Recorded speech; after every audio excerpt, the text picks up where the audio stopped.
Hey guys, this is Hades. This is a Raid Shadow Legends video. Guys, if you have any interest in doing the Iron Twins, whether it's an unkillable team, whether it's just like a buffing team like this, or whether it's a block damage comp, the key damage dealer is part of the ×10 this week. And honestly, like I've tried a whole bunch of different ways to beat up Iron Twins. Yeah, and in terms of damage dealers. And this particular champion is probably about 5 times at least, if not more like 10 times better than any other damage dealer in the game, which is absurd, right? And it's an epic. Yeah, of course, it's little Geo down here. As long as you don't get that reset thing like it's just happened to me, you can see it does obscene amounts of damage. And you know, you can run a comp somewhere between like a minute and 2 minutes, depending on a bit of RNG and depending on how good your setup is. But it's obscene that one champion should have this much power. But with this much power comes great responsibility. So anyway, what's going on? Raid have put out a kind of unusual little message on their Facebook to talk about the ×10 this week. I actually missed it for a bit, but it's been out there for a little while now, almost a day. So they say here, spooky Halloween time is upon us. A little bit early for that, lads. So not only is it the perfect season for pumpkin carving or trick-or-treating, blah, blah, blah, we're going to give you another ×10 is the kind of long and short of what's going on. So they then give us some clues. Yeah, the first of the champions carries a fiery battle axe. Beware, those who might she use it on. She also knows how to turn her frozen allies into flames. You're kind of like having to guess what these little clues mean in terms of champions. This is the first in the mix. And this one, I'm pretty certain, is going to be the champion that I use for Hydra. I use her for Spider. Tumisia, fiery battle axe. Pretty sure that's what it is. Got a passive here that will basically remove a freeze from your team, but turn it into a burn, which makes her do more damage. She is an absolutely awesome God tier Void legendary champion. Obviously, we're talking about a ×10 event. ×10s just drop all the time now. You are probably going to be pulling shards if you're trying to get this fusion. So I guess it makes some sense. But yeah, don't forget, we do have a 2x Ancients coming up, which tends to be a good time to pull shards as well. Anyway, Tumisia, we've got a drop defense A1, which is solid. We've got an AoE burn plus stun on the A2, which is just an incredible skill for Spider. Honestly, it just means that not only do you apply the debuff that does damage, you also apply the debuff that stops the spiderlings moving, so they're ticking for damage even when they're not moving. It's awesome. Then she's got this nuke of an A3. The more burns that are out there, the more... nuke of an A3. The more burns that are out there, the more damage that she will do. On Hydra, her A2 into her A3 is just kind of nutty. She's one of my best damage dealers for Hydra. And the cool thing as well is the HP burn goes on through like poison clouds and stuff like that because it's a placing an HP burn rather than just a straight hit. So here we go then. Second champions. Mallet might make Trunder jealous. Just like her, he's an experienced warrior who spent a lot of time in the arena firing. This is the big clue. Firing those enemies with his guns. So this one, pretty certain, is someone I don't have yet. So he does have this kind of mallet. He does have the guns on the back. Pretty sure that's Herndig. So Herndig, I mean, he's top tier. Definitely in Dark Fae, in the arena. He does a lot of work. I was a bit gutted that I didn't do this guy as a fusion when he was out. Maybe I'm going to be saying the same about Marinax in a few months. Who knows? I'm not going to be doing Marinax. But yeah, Herndig's got an A1 which can reset Stasis Strike. So he gets an extra turn if he kills someone, and he does do decent damage with his A1. And then he will unlock Stasis Strike or reduce the cooldown of it, which is an AoE, weaken, and burn if turn meter is low.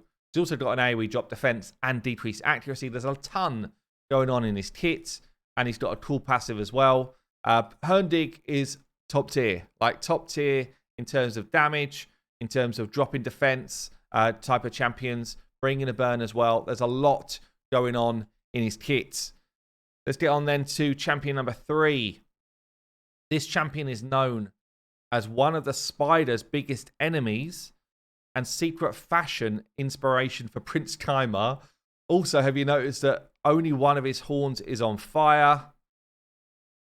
So, talking about fire, talking about someone who looks identical to our man Kaimar, but with a slightly different shade. I think it's got to be Tyrant, one horn on fire. There you go. Tyrant is like they say, he's a spider killer. He's also good in a bunch of kind of Doom Tower content. I mean, he's one of the best burners in the game. So he's got an A1 which can heal. Heals by 25% of the damage that he does. So it's almost like having an inbuilt lifesteal set. Heals by 50% if they are under burn.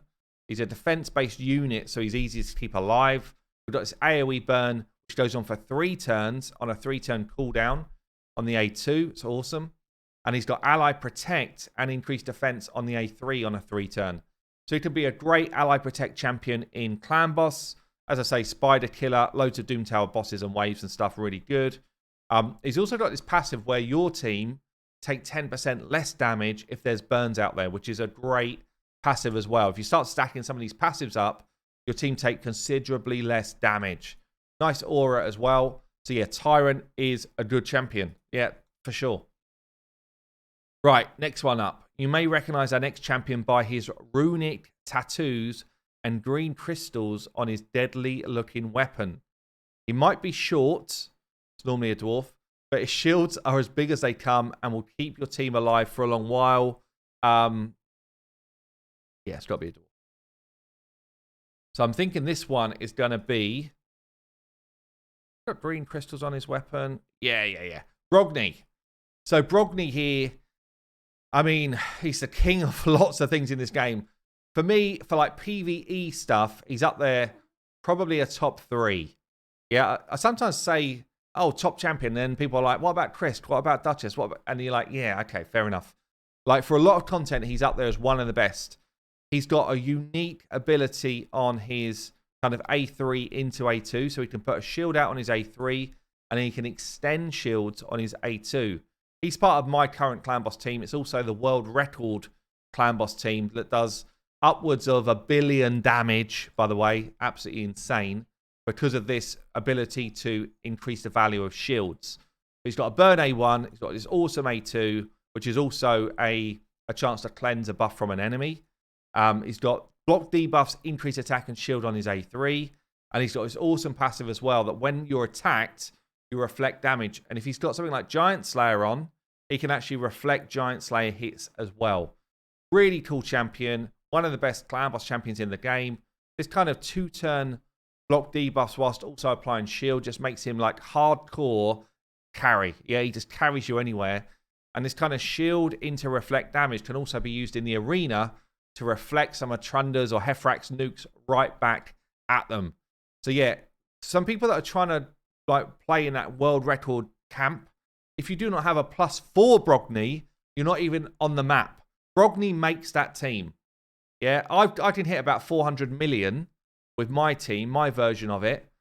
If I had a +4 Brogan, I'd be playing with the big boys over 1 billion. That's the difference that Brogan brings. So, yeah, very, very cool legendary champion. So let's talk about the epics then in the mix. What we got here? The 5th champion is yet another excellent fighter against Spider. His unique passive can slightly remind you of ninja skills. Also, his cool piercings and fashionable metal goggles, that's the big clue, I guess, makes up for somewhat lack of beauty.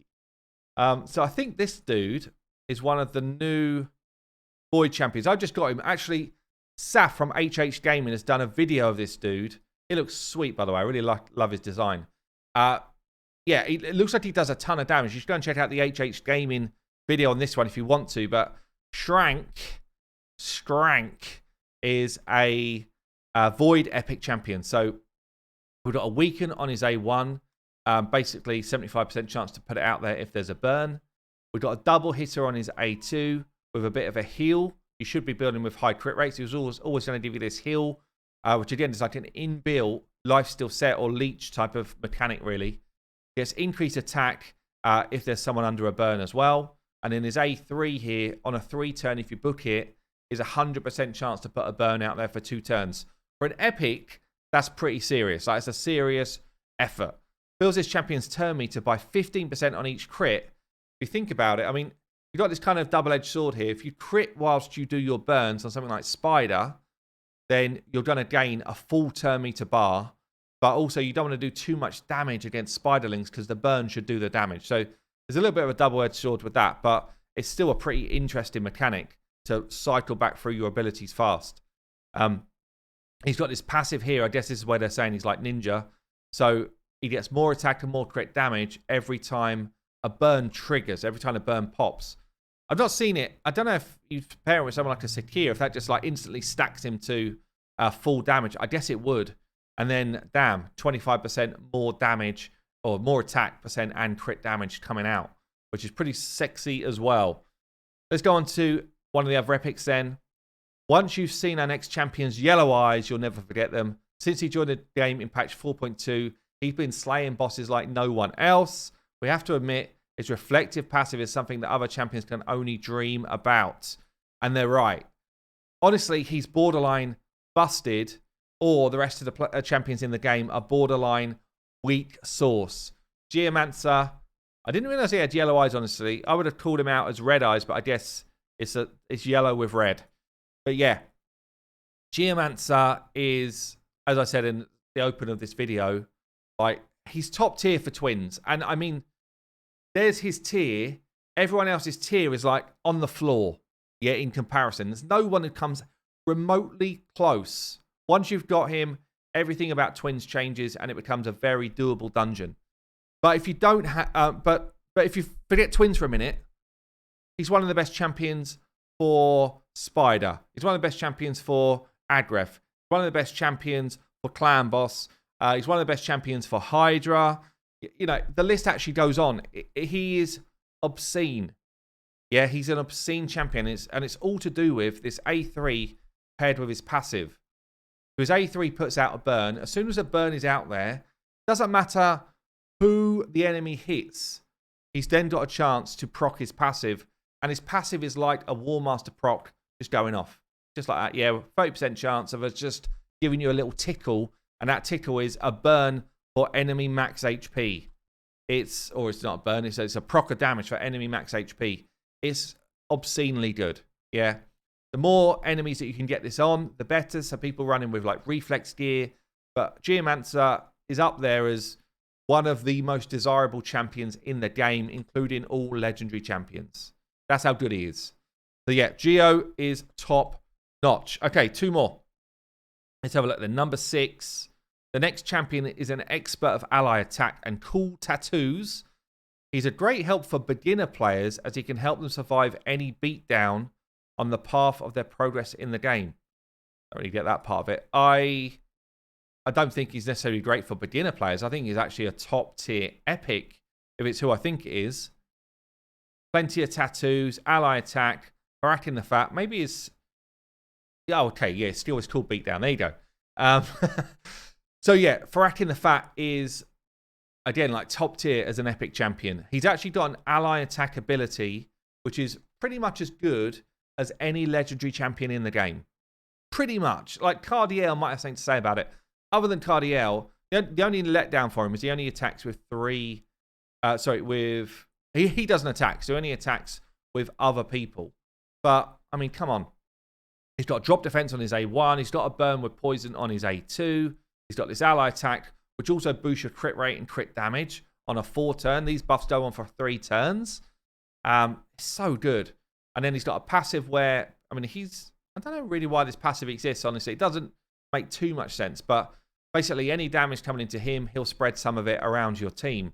So he stays alive easier. But he's not that weak source to keep alive. So it doesn't make a lot of sense. But still, he is a great epic champion. So one more then. One more. What's the last one? Last but not least on our list is a champion whose face no one has yet seen. It better not be faceless. Better not be faceless. We've already done our void. He's wearing a long dark robe and hides his eyes under the hood. He also shares some history with the 4th champion on the list. Now, the history you might not know about, but I remember when he came out. Where is he?